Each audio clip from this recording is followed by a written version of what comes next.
Welcome to the Army Football Podcast. I'm Sal Internado here with my co-host Steve Anderson.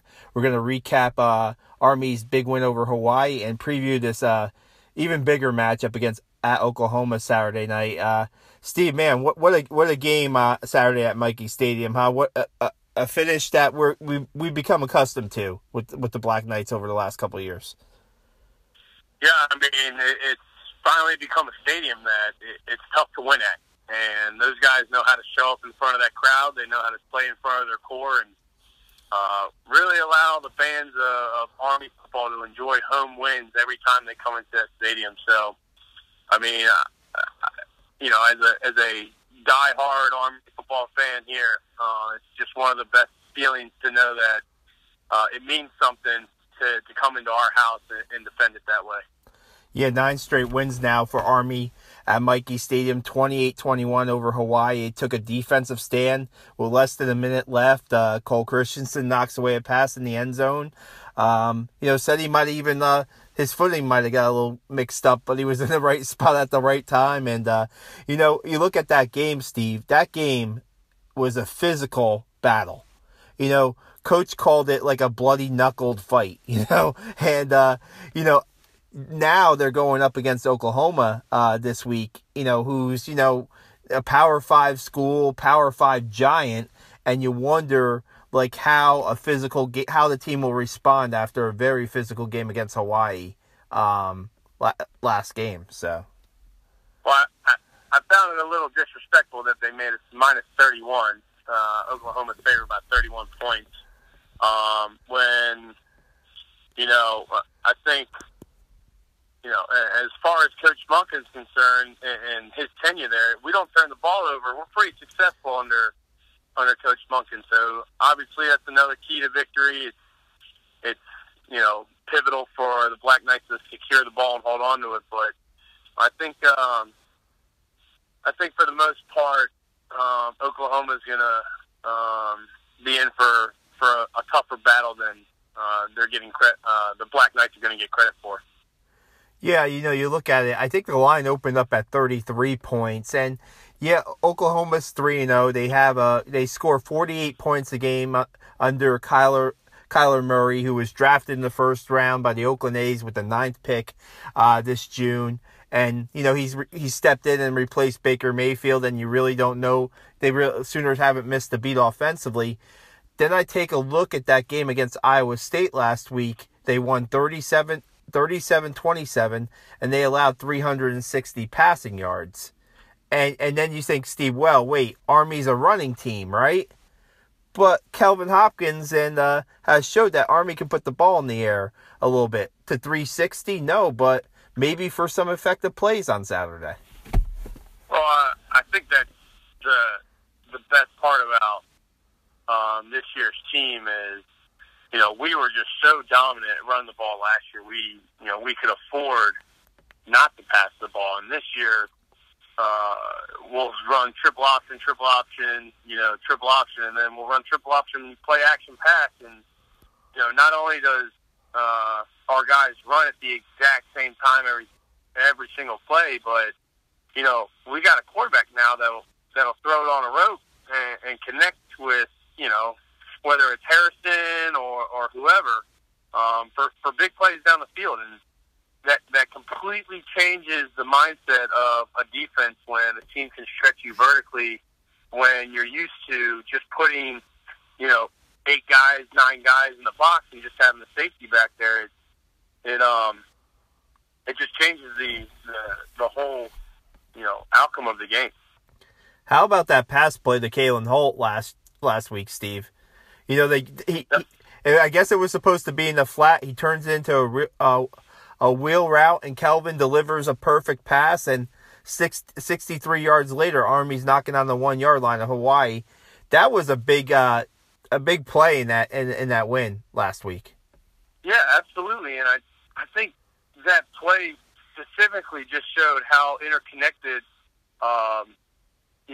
Hopkins is with the receivers, knowing, kind of what to do for one another and how to manipulate the play to where maybe it was supposed to be a flat route, but both of them felt the same thing at the same time, which is a true chemistry that, you know, it's rare to see at Army. And when they have that chemistry, and he knew to turn it up vertically, and Hopkins didn't miss a beat and hit him right in stride. I mean, it was,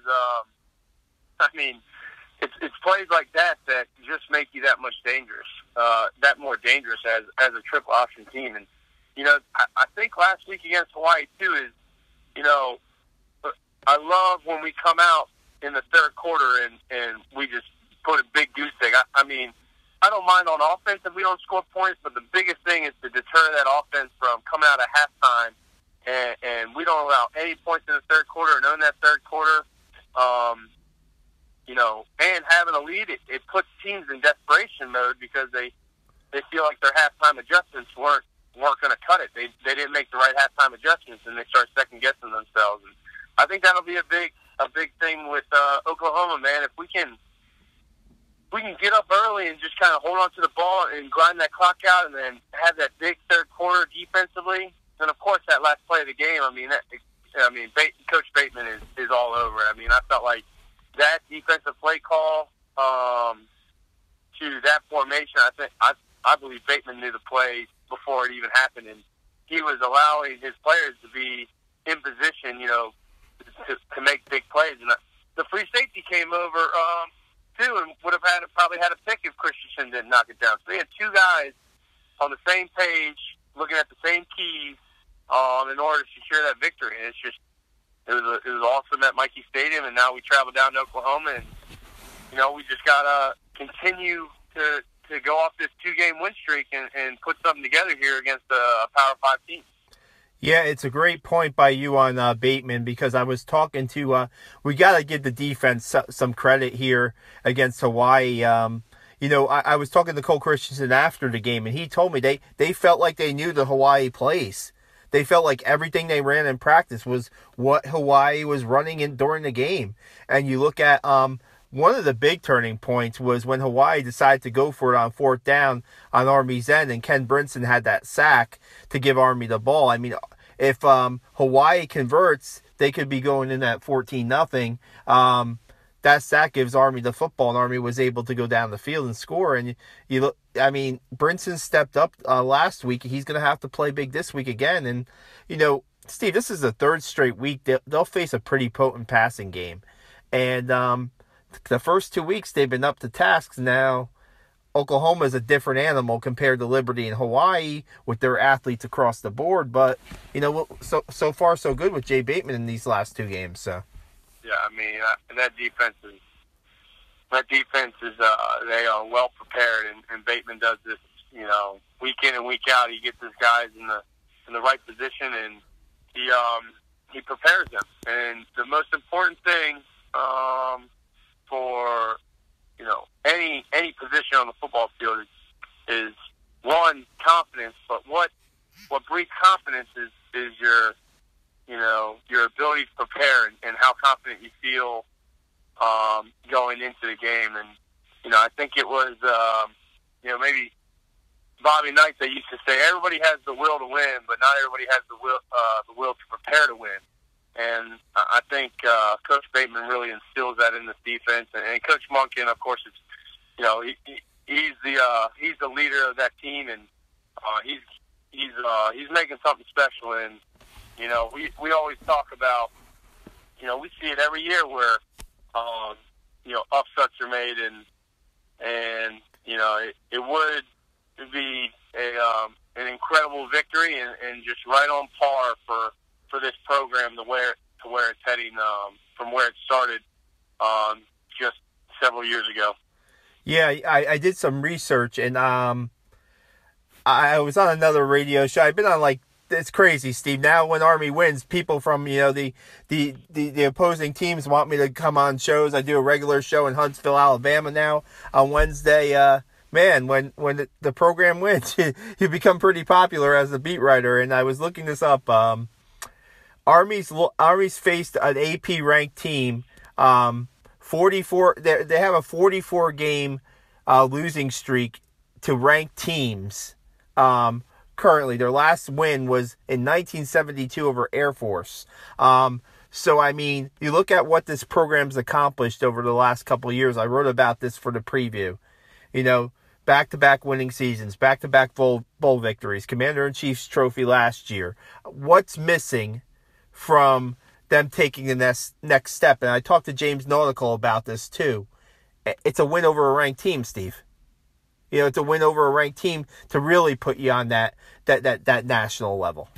Yeah, and I think it's, again, just right on par for where this program is heading. Is we've had a lot of drought broken recently, and a lot of things that have gone away. But it really just sticks with the basics where, you know, we got to hold on to the football, convert on third down, and we got to get off the field on third down.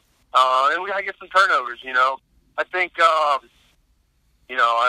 think Oklahoma's coaching staff will have them prepared as much as they can against a triple option team, knowing that this will be the only time they face it. And, you know, they probably believe and understand that they have the more physically talented team. And I believe they'll come out their base defense and just read keys like teams tend to do. And I think we can really gash them if we can ensure that, you know, the guys they're reading the right keys. You know, I did see last week in a little bit of Liberty, I saw where, you know, that new rule change has cost us some plays here and there, and you know, gets us in long down in distances. And I know, you know, there's been a bunch of petition signed to change the rule and make the rule go back to the way it was, because, you know, a lot of guys that have played against this offense and guys that have been in the offense know how to defeat the block and still make the play. I mean, it was one thing Coach Lyles taught us early and often when we first started running the triple option, was how to defeat the cut block and how to continue to keep the cut block off you and still make the play. And, I mean, we used to cut each other up at practice during preseason and during bye week, you know, especially preparing for Air Force and Navy. And nobody got hurt. We didn't get hurt, and we cut each other more than anybody else in the nation. So I find it a little odd that, you know, you teach people how to defeat bull rushes, and you teach people how to defeat, you know, guys trying to hook you or trying to turn you in or turn you out or block you in, block you out, or how to defeat a pulling guard blindsiding you when you're the DN. But we say that this is something we can't teach is defeat the cut block. You know, again, it's something that we've got to continue to massage and get better at. But I just think it's funny that a petition has started and there's already, you know, there's obviously going to be an entire army literally signing that petition. It's funny because I heard that the crazy colonel got that petition started, Ragsdale, and I communicated with him through Twitter, and he's like, no, it wasn't me, but he's a guy, you know, obviously, you know, a person that's in support. Seven cut block penalties and illegal block penalties, I guess we could call them, in the first 3 games for Army. And you know, I had a couple Navy fans reply to my post, my Twitter post, saying, well, Navy hasn't been called for one yet. You know, I mean, it all depends on how the crew is calling the game. You know, I mean, they were that Hawaii game, they were following those linemen, and it's even slopbacks being called for these cut blocks now, Steve, too. So I mean, they're calling it pretty strict in Army's games from what we've seen. So we'll see what happens with that. And on top of that, these guys know that the style of blocking that we choose. And I saw a few, I'm not going to call them flops, but I saw a few basically cut blocks that a guy actually went to go cut a guy, and his instinct was to dodge it. And he ended up dodging it pretty successful, but the littlest touch, and he went down, and they ended up calling a flag on one of the 2 I saw of the flops, and I just thought, oh God, this has got out of hand. Like, you know, this isn't basketball or soccer. Like, right? You got to actually, you know, it's a collision sport. You know, And again, I think it's a little ridiculous. But as much as we try to protect the receivers and the quarterback in a game, it's them trying to protect the defensive players at the same time. And again, I mean, you either adapt and be flexible to the rule changes in the sport you love, or eventually you just get rule changed out, and if you can't change with the rules, then you won't play because we can't afford those kind of mistakes. So yeah, I think 7 is still pretty low, in my opinion. Although it doesn't surprise me, Navy hasn't been called for one because they just have that kind of luck when it comes to those kind of things.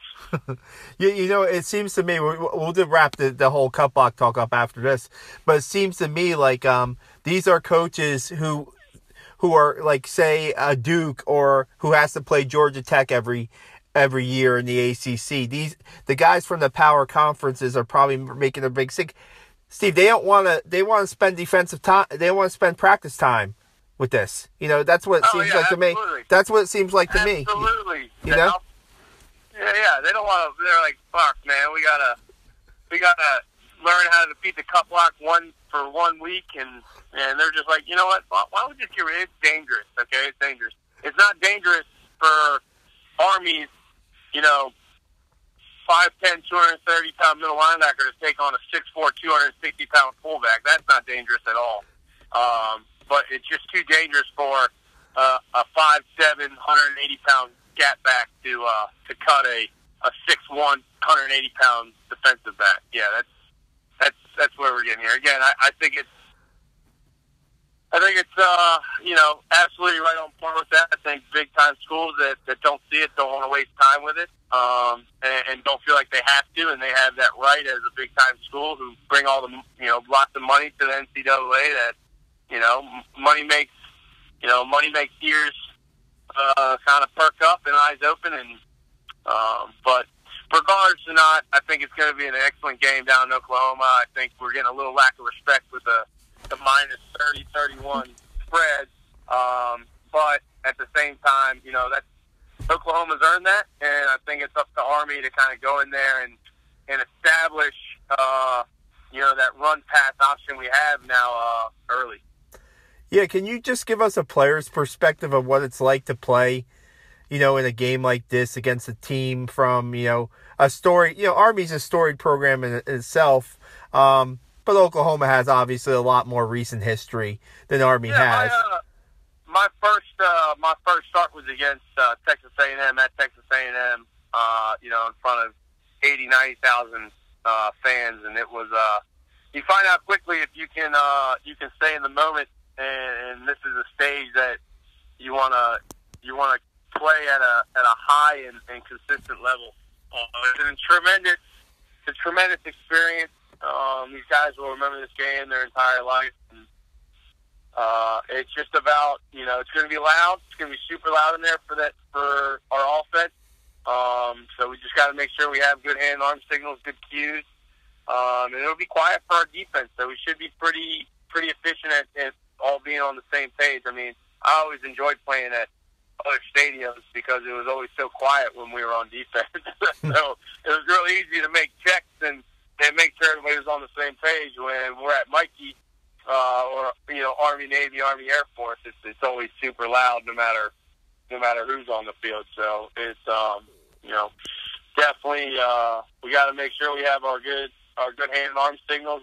We know the good checks, and I think it'll be a great experience for these players, and I think, it could be one of these historical moments that forever changes the program in the right direction. Yeah, where are you watching this game, Steve? I'm going to be watching it at my house, for sure. Because the thing is, it's on Fox Sports pay-per-view. So do you have, you got it? Yeah, I don't care. I'm gonna get it. I'm watching this game. my whole thing was that, you signed this contract in 2009 and you're playing this, two storied programs going against each other. The national exposure you get from playing the number 5 team in the country in a brand like Oklahoma. And this game is not available on national TV, Steve. Yeah, that's pretty tough, especially because, if you look at, what's going around at the same time, I don't really see any game that is really super competitive. Maybe you say that, an SEC game or maybe Stanford, Oregon, but that's at an hour later. But, you don't see many other games competing for the same time slot for national television. And, I agree. Like, it absolutely should be on national television. A lot of people around the world are going to watch this game. And everyone knows Army's got a huge fan base, and they watch all over the world at all different times. There'll be people in Afghanistan, those people in Korea.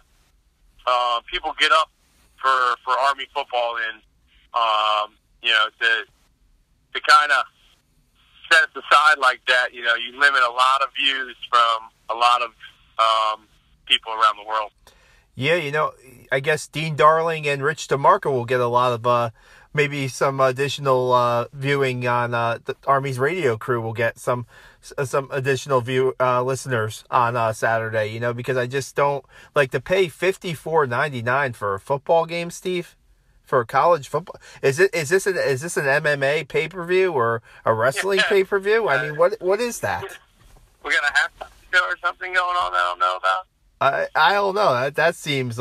I guess Oklahoma has the option to have one of its home games on local kind of Fox Sports Oklahoma, and I guess they chose this one. And I wanted to talk a real quick second about. You know why they chose it is because there's no real. They don't get a lot of praise for winning this game. And they don't want anybody to see if they lose this game. So they're trying to minimize as much distraction as possible for this game as far as, look, it doesn't mean, to them, it doesn't do anything for them if they win. But if they lose, that's going to crush their season and it's going to make Army season. That's a viewpoint. Yeah, no doubt. Just wanted to talk real quick. This is not the last time these two teams will meet in the 2020, they're scheduled to play at Michie Stadium September 26th. That's, again, this agreement goes back to 2009. Who could have predicted that Army may have pending stadium construction at Michie Stadium? And there's no way they're taking down the east stands and rebuilding the east stands of Michie Stadium. Those are the ones near the Lusk Reservoir, and there's no way Michie Stadium. They're going to hold games there while the construction's going on, but that knocks Michie down to about 30,000. You can't hold the Oklahoma Army game with a crowd of 30,000 at Michie. So that game is likely, depending on when the construction starts. And, I'm sure Army wants to get the construction started sooner than later because there's the construction they're putting in premium seating. That means more money. That means they're really redesigning the east stands to more modernize the stadium. They want to get that done.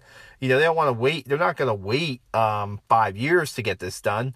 They have different stages. Boo Corrigan told me of the construction. Still, signs then point to this game not being played at Michie, and I don't know. We looked. How long were we looking forward to Oklahoma coming to Michie Stadium? Yeah, that would be a tremendous atmosphere and real lost opportunity if they decide to move that game. It's kind of weird how timing works and how timing is everything in life, especially for, just in life in general, not to mention, when you're holding, Oklahoma at Michie Stadium and you've planned this for the past, decade. Just kind of how it works out. But, they'll figure it out. They'll make the right business decision for everyone. And, bottom line is I think eventually, we'll get them to Mikey Stadium. Yeah, you know what? I think part of this renovation, whatever you want to call it, of Mikey Stadium is to try to attract big time teams to Mikey Stadium too. That's what I get out of it. I think you're correct there. I think they want to try to sign more, possibly home and home series with Power 5 schools, to give fans an opportunity to see. I mean, with all due respect, Steve, this season, home schedule, Hawaii turned out to be an excellent game. We couldn't have predicted that at the beginning of the season, and now Air Force. And other than that, the home schedule is not very attractive. So maybe they can. Yeah, that's absolutely part of the whole program. Just the whole perception of the program is we want big time schools to experience playing at Mikey Stadium, and we always get rated really high as a game day experience at Mikey, as far as fan favorite and just overall. I mean, the area is just beautiful, and a lot of attractive things throughout Mikey Stadium. And I think when we start bringing teams there, especially powerhouse teams will decide, that's the stadium we want to play at. And especially, they're trying to make it a little more sexy, get some suites in there, and that'll attract big time schools to come, so their big time donors can hang out in their suites and have the best view of the game. So I think again, timing is everything. Not the best time to do it, but it has to be done sooner or later, and I guess it's going to be in 2020. Yeah, I talked to Booth Corrigan earlier this week, the Army's AD, and I never really got a chance to ask him, well, if it's not Mikey Stadium, where would you play that game? And I have no intel whatsoever, but just my gut, that this game could end up at AT&T Stadium, home of the Cowboys in 2020. That's my gut feeling. Who knows? They could play that Yankee Stadium or maybe MetLife Stadium too. Who knows? But that would be a lot closer for Army and its fans, of course. We'll see. I mean, but I guess now, now we'll just we'll wrap this up. Next week, Steve will be back, and, we'll see what happens with Army. We'll see if they can. Coach Munkins on his radio show tonight said he just wants to get this game to the fourth quarter and give his team a chance to win. So we'll see how the Black Knights fare against the Sooners on Saturday. Absolutely.